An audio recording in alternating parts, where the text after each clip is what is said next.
A violent and ticketless mob numbering 2,000 tailgated, stormed disabled gates or fire exits and broke into the stadium. Welcome to WatchMojoUK, and in this unranked list we're looking at some of the most reprehensible moments in the history of football. Allegations of tapping up have recently centred around one club: Chelsea. Before we begin, we publish new content every day, so be sure to subscribe to our channel and ring the bell to get notified about our latest videos. Kicking Mateta. The FA Cup was rocked by some unprecedented violence on the pitch in 2025, when Millwall goalkeeper Liam Roberts kicked Crystal Palace forward Jean-Philippe Mateta in the head. How surprised were you that Michael Oliver gave a yellow card initially and had to go to the monitor? Violence in football fans is a well-known phenomenon that all of the world's football organisations are intent on cracking down on, but scenes like this between players on the pitch are a world away from the usual tackles we see. He's raced out of his box very unwisely.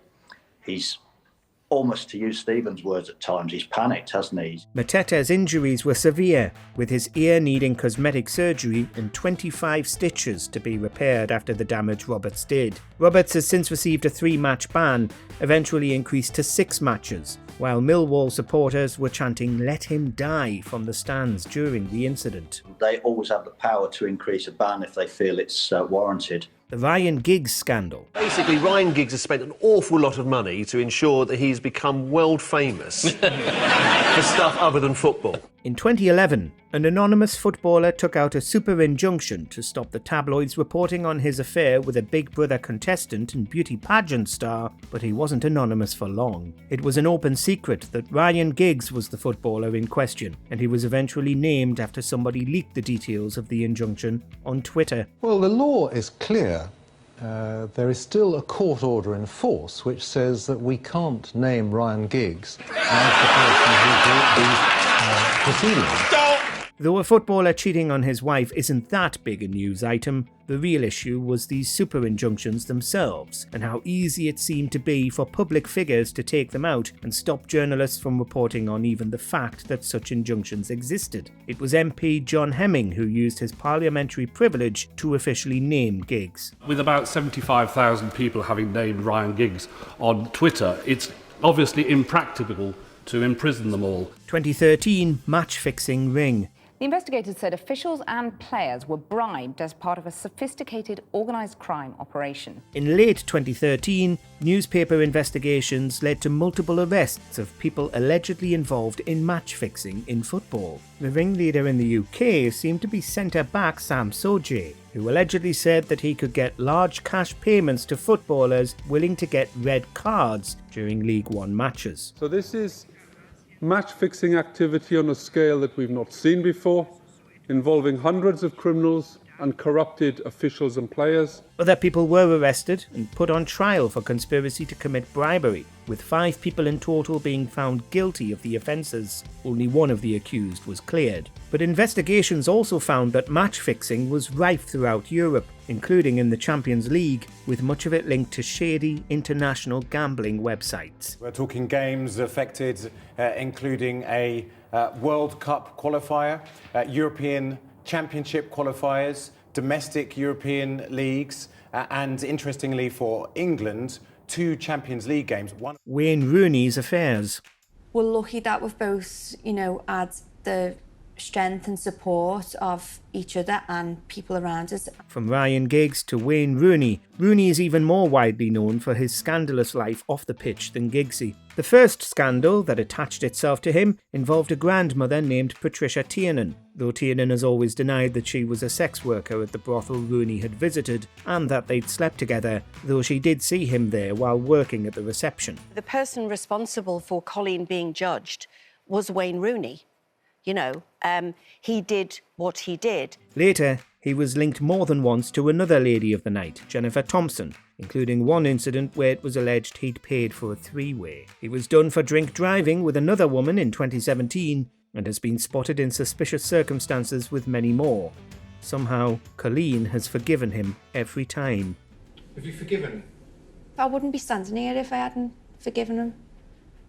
When these things have happened, we've sat down and I've explained what's happened. FIFA corruption. Even by FIFA standards, these are extraordinary developments. In the 2010s, some people at FIFA thought it was suspicious that FIFA itself had decided to award the 2018 and 2022 World Cups to Russia and Qatar respectively, and appointed external investigators to work out whether officials had been bribed. Who cooperated with the FIFA inquiry? The English.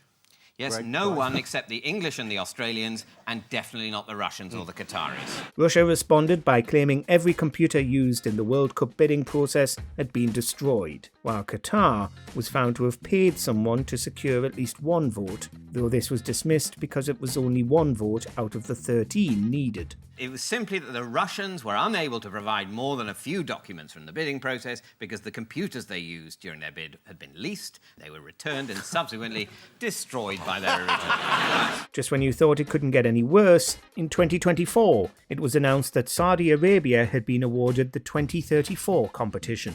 At the moment, 9 FIFA officials face corruption charges. R.V. Terry. Now, the England defender John Terry has denied that he snapped and used a racist obscenity after he was taunted by fellow player Anton Ferdinand. Back in 2012, John Terry was taken to court after being charged with racially abusing Anton Ferdinand of Queen's Park Rangers. He was found not guilty of the specific charge of using racist language, and it was argued that the video evidence wasn't entirely clear. Terry claimed he was sarcastically repeating the words Ferdinand thought he had used. Ferdinand himself hadn't even heard what Terry had said, with the case against him being brought forward by the FA itself. Regardless of the court case, Terry was stripped of the England captaincy by the FA, and soon enough the FA became the story. When its shoddy investigative work was called into question, Terry was banned from playing for 4 matches. Everyone else was saying, don't say nothing, let the lawyers deal with it, let this go to court, it'll be sorted out. Storming Wembley. Wembley only 3/4 full, COVID restrictions relaxed, no fan zones nearby, and England in their first major final in 55 years.